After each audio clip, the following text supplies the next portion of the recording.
آیا میرا یار میرے گھر آیا۔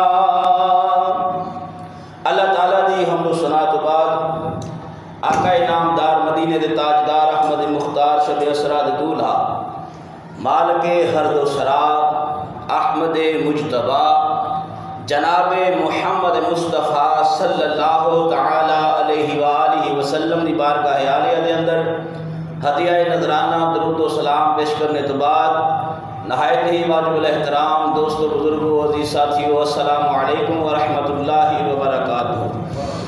حضرات ذی شام رجب المرجب شریف دا دوسرا جمعہ 10 تاریخ ہے، یعنی 11ویں شریف ہے۔ تو گزشتہ جمعۃ المبارک کے اندر آپ حضرات مقصد معراج یعنی حکمت معراج سماعت فرما رہے سو۔ آج انشاءاللہ العزیز سفر معراج کی تیاری اور اس کا تذکرہ میں اور آپ مل کے کریں گے۔ دعا ہے اللہ تبارک و تعالیٰ مینوں حق کہنے کی توفیق عطا فرمائے۔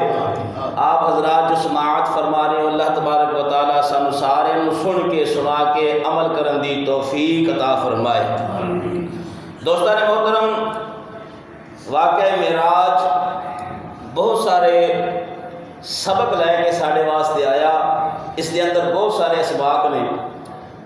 اللہ کے پیارے حبیب صلی اللہ تعالیٰ علیہ وآلہ وسلم نے ارشاد فرمایا، جبریل عرض کی حکم رب جلیل فرمایا 70,000 فرشتہ نال لے جا اور میرے محبوب نو تیار کر کے میری بارگاہ وچ لے کے آ۔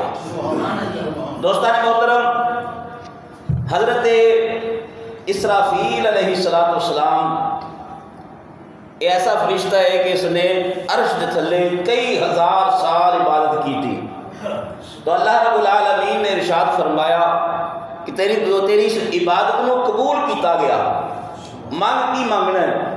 تو حضرت اسرافیل علیہ السلام نے عرض کی تھی، یا اللہ اگر میری اس عبادت کو قبول کیتا گیا ہے تو اس دے عوض اس دے بدلے مینوں آقا کریم صلی اللہ تعالیٰ علیہ وسلم اپنے محبوب علیہ السلام دی معراج دی رات حاشیہ برداری عطا فرما دیں۔ فرشتے نے اللہ دی بارگاہ وچوں حاشیہ برداری میرے آقا دی لینا پسند فرمایا۔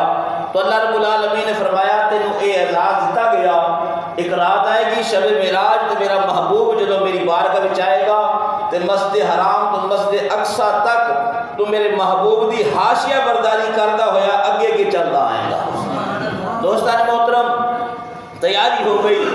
میرے آقا کریم صلی اللہ تعالیٰ علیہ وآلہ وسلم حضرت ام ہانی دے گھر آرام فرما رہے ہیں۔ جبریل امین علیہ السلام نے اپنے کافوری ہونٹ لگا کے میرے آقا دے قدمین مبارک دے نام میرے آقا نو جگایا۔ تو میرے آقا علیہ السلام نے بیت اللہ شریف دا طواف 7 مرتبہ کیتا۔ اس کے بعد حتیم دے اندر جا کے میرے آقا نے کچھ دیر آرام فرمایا۔ تو میرے آقا نے فرمایا کہ میں دوبارہ وضو کرنا چاہنا۔ تو حضرت جبریل امین علیہ السلام نے عرض کی تھی، یا رسول اللہ صلی اللہ علیہ وآلہ وسلم اسی تواڈے واسطے آب زمزم اور حوض کوثر دا پانی لے کے آئے ہیں، ادھر تسی وضو فرماؤ۔ میرے آقا کریم صلی اللہ علیہ وآلہ وسلم نے غسل بھی فرمایا، وضو بھی فرمایا۔ تو آقا علیہ السلام کی بارگاہ وچ امامہ شریف پیش کیتا گیا۔ ہن یہ امامہ شریف کیڑا سی؟ حضرت سیدنا آدم علیہ السلام دے پیدا ہون تو 7,000 سال پہلے ایک عرش دے اوتے جنت وچ رکھیا گیا سی تے فرشتے دے ارد گرد تسبیح و تحلیل پڑھدے سن۔ ہر تسبیح دے نال میرے آقا دی ذات والا صفات دے اوتے درود و سلام پڑھدے سن۔ آدم علیہ السلام حالے دنیا تے نہیں سن آئے تے اے اودوں بھی اے امامہ شریف موجود سی۔ تو فرشتے دے ارد گرد کھڑے ہو کے تسبیح و تحلیل کرتے سن اور ہر تسبیح دے نال میرے آقا دی ذات دے اوتے درود و سلام پڑھتے سن۔ اے امامہ شریف میرے آقا دی بارگاہ وچ پیش کیتا گیا۔ پھر میرے آقا دا شک صدر ہویا، سینہ چاک کیتا گیا، سینہ چاک کر کے وچوں دل مبارک نکالیا گیا، آب زمزم دے نال اودوں غسل دتا گیا۔ حضرات کسے آلے دے نال سینہ نہیں چیریا گیا، کسے کسی ہتھیار دے نال سینہ چیریا نہیں گیا، بلکہ جبریل امین علیہ السلام نے اپنے اشارے دے نال میرے آقا علیہ السلام دے سینہ مبارک نو کھولیا اور دل کٹ کے باہر رکھیا۔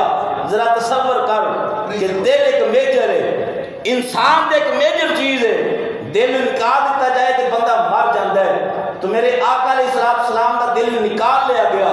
تو جبریل امین علیہ السلام نے اپنے دستان مبارک جناب اس نو غسل دیتا، تو میرے آقا فرماندے نے میں ویکھ رہا سا میرے دل نو غسل دیتا جا رہے ہیں، یعنی پتہ چلیا ساڈے نبی دل دے بھی محتاج نہیں، دل دے بھی محتاج نہیں۔ حضرت جبریل امین علیہ السلام فرماندے نے کہ آقا علیہ السلام اگر سو جان، اسی سو جائیے تو ساڈا وضو ٹوٹ جاندہ ہے، اگر سرکار جو عالم صلی اللہ علیہ وآلہ وسلم سو جان تو آپ کا وضو نہیں ٹوٹتا۔ پوچھا گیا جی کس طرح؟ حضرت جبریل امین علیہ السلام نے فرمایا جب میں آقا علیہ السلام دا شک صدر کیتا، سینہ چاہ کر کے دل مبارک کٹیا، تے آپ فرماندے نے میرے آقا دے دل